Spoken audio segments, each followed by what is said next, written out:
Hello there, and welcome to Walking with Jesus and Mark. This is devotional number 17, and we are just barely in the book of Mark, chapter 5. Hi, I'm Jim Devore. I'm the pastor of Cornerstone Church of Littlerock, California. So glad to have you with us during this devotional. This is a fairly long passage, so we're going to dive right into it. Mark chapter 5, beginning with verse 1. They came to the other side of the sea, to the country of the Gerasenes. And when Jesus had stepped out of the boat, immediately there met him out of the tombs a man with an unclean spirit. He lived among the tombs, and no one could bind him anymore, not even with a chain. For he had often been bound with shackles and chains. But he wrenched the chains apart, and he broke the shackles in pieces. No one had the strength to subdue him. Night and day among the tombs and on the mountains, he was always crying out and cutting himself with stones. And when he saw Jesus from afar, he ran and fell down before him, and crying out with a loud voice, he said, "What have you to do with me, Jesus, Son of the Most High God? I adjure you by God, do not torment me." For he was crying to him, "Come out of the man, you unclean spirit." And Jesus asked him, "What is your name?" He replied, "My name is Legion, for we are many." And he begged him earnestly not to send them out of the country. Now a great herd of pigs was feeding there on the hillside, and they begged him, saying, "Send it to the pigs, let us enter them." So he gave them permission, and the unclean spirits came out and entered the pigs, and the herd, numbering about 2,000, rushed down the steep bank into the sea and drowned in the sea. The herdsmen fled and told it in the city and in the country. People came to see what it was that had happened, and they came to Jesus and saw the demon-possessed man, the one who had the legion, sitting there clothed and in his right mind, and they were afraid. And those who had seen it described to them what had happened to the demon-possessed man and to the pigs. And they began to beg Jesus to depart from their region. And as he was getting into the boat, the man who had been possessed with demons begged him that he might be with him. And he did not permit him, but said to him, "Go home to your friends and tell them how much the Lord has done for you and how he has had mercy on you." And he went away and began to proclaim in the Decapolis how much Jesus had done for him, and everyone marveled. Well, thanks for joining us today for our devotional. We'll move right along to tomorrow. Now, let's go ahead and take a look at this wonderful story, true story called historical narrative. It's the narration of a true historical event. This actually happened. So they came to the other side of the sea. Jesus has just calmed the storm in the middle of the night, and they arrive at the other side of the sea. No rest for the weary. When they arrive, they're confronted by this man from the tombs who has an unclean spirit. He's lived in the tomb, who knows for how long. No one could bind him. They tried it with a chain.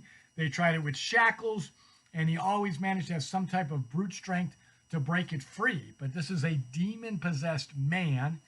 This is not Samson, who was a God-possessed man.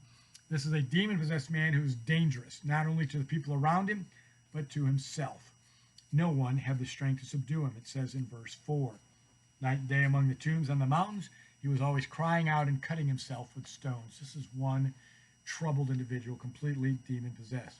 So what happens? He sees Jesus from afar, okay? He runs and falls down before him, and crying out with a loud voice, he says, "What have you to do with me, Jesus, Son of the Most High God? I adjure you by God, do not torment me." Okay? So this is not the man in his right mind speaking. This is the demon, about to find demons, within him speaking. What do they acknowledge about Jesus? Remember, the goal of our study is to learn who is Jesus the Messiah. Well, we've got it here. The enemy knows, the devil knows, the tormentors of this man know, the demons know. Jesus, Son of the Most High God. Jesus is the Son of the Most High God, and Jesus has the ability to torment the demons, which means Jesus is the authority. If you want to get this story in a nutshell, Jesus is in charge, he is the authority, and the demons don't have anything to say about that. And every step of the way, we're going to see how much the demons have to bow down before him. So Jesus was literally saying, apparently to this demon-possessed man, as he's coming down, "Come out of the man, you unclean spirit." So this is unclean spirit talking to Jesus. The man is just the body that's being drugged through the process. Jesus asked him, "What is your name?" Not asking the man, asking the spirit. The Spirit, as if Jesus doesn't know, but he's sharing this with us. He, the demon, replies, "My name is Legion, for we are many." We're about to find out just how many this legion is. Legion is a term of a large army. Okay, so we're not talking a couple or a few or even a dozen. We're talking hundreds, sort of like. And we're going to find out probably even more than that. And he begged him, the legion, begged him earnestly not to send them out of the country. A great herd of pigs was feeding there on the hillside. They, the demons, begged him, saying, "Send us to the pigs, let us enter them." So he gave them permission. There's so much speculation throughout this, and the rabbit trails us, and I'm just going to mention the rabbit trail and then ask you to ignore it or not get too lost in it. Why does Jesus give the demons permission? Does he have a greater, bigger plan? That's not the point. The point is the demons have to ask Jesus for permission. That's the point. They can ask him all they want, but they're not going to get to do what they want to do unless he gives them permission. So he gives them permission. The unclean spirits come out of and enters the pig, a herd numbering about 2,000. I've never seen 2,000 pigs, and so that's a lot of pigs. But here's the point. The legions say, "We are many." Okay? People get lost in the next one. They rushed down the steep bank into the sea and drowned in the sea. Why did all these pigs run into the sea? What does it have to do with the livelihood of the town? Oh no, they've lost all their livelihood because they were pork farmers. And then we go off on that rabbit trail. Here's the point. The legion were many. So many that when they were cast out of the man and they went into the herd, the amount of pigs that were actually then possessed by the individual demons was so many that it caused the whole herd to stampede. If this had been one legion and would have only gone into one pig wouldn't have caused the stampede of 2,000 pigs. 5 pigs wouldn't have caused it. 10 pigs wouldn't have caused it. We didn't have like a third of the herd going, okay? We had the entire herd of 2,000. Am I saying there were 2,000 demons in this guy? No, not necessarily, okay? I'm just saying there were enough demons, a legion of demons in this guy, that's hundreds, that when they got out of the guy and into the pigs, it influenced the entire herd of 2,000 pigs to stampede in the same direction to their own death. That's a lot of demons. Who has authority over those demons? Every single one of them? Jesus Christ, your Messiah, your Savior. The herdsman fled and told the people in the city, and the people came out. They saw what happened. They came to Jesus, saw the demon-possessed man, the one who had the legion, sitting there, clothed and in his right mind. And they were afraid. This is so funny. Okay, we start with a very afraid man who's possessed by demons. The story then goes to demons who are afraid of Jesus. And then we've got the Jesus who's afraid of nobody. Okay? Then the demons go into the herd of pigs. They become so afraid, they stampede themselves to their death. We now have the original afraid man in his sane mind.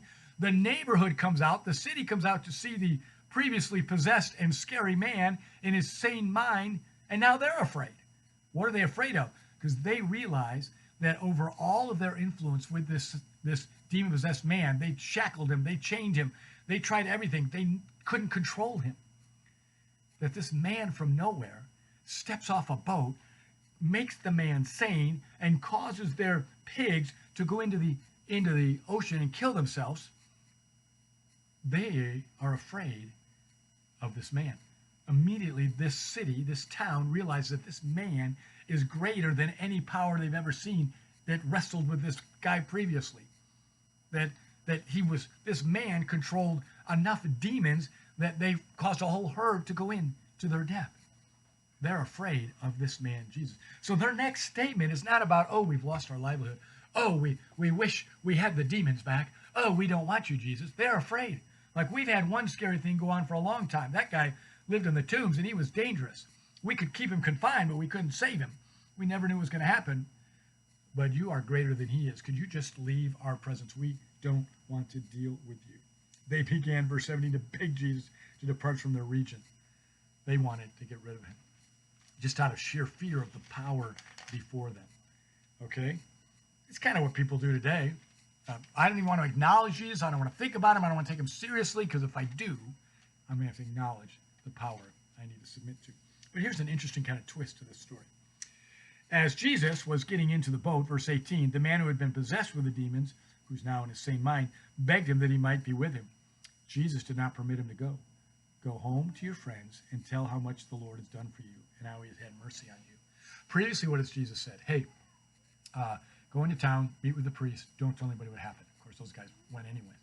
But now Jesus is at a point in his ministry where he's proclaiming more and more that he's the Messiah, that he's the healer, that he's the one. So he tells the guy instead, look, you can't go with me. Don't hide out with me. This is your chance to influence your relative, your city, your town. The more they see you sane and in your right mind, the more they will come to me. So many times a believer will tell you he got saved by watching the changed life of a friend. When that friend gives himself to Jesus, starts talking about Jesus, gets his life straightened out, the friends around them go, wow, wait a minute. That's changed for the better. I want that change. That's what the man did. He went away, began to proclaim in the Decapolis. That's a group of 10 cities that all would have known he was the crazy guy. Proclaimed in the Decapolis how much Jesus had done for him. And everyone marveled. Everyone marveled. You have two options here, by the way, when it comes to Jesus. You can be afraid of him and get rid of him, or you can marvel at him and investigate him. My prayer for you is that you'll go with plan 2 and marvel at the great authority and power and love of Jesus. You'll find no greater authority, no greater power, and no greater love. That's worth marveling at. Thanks again for joining me.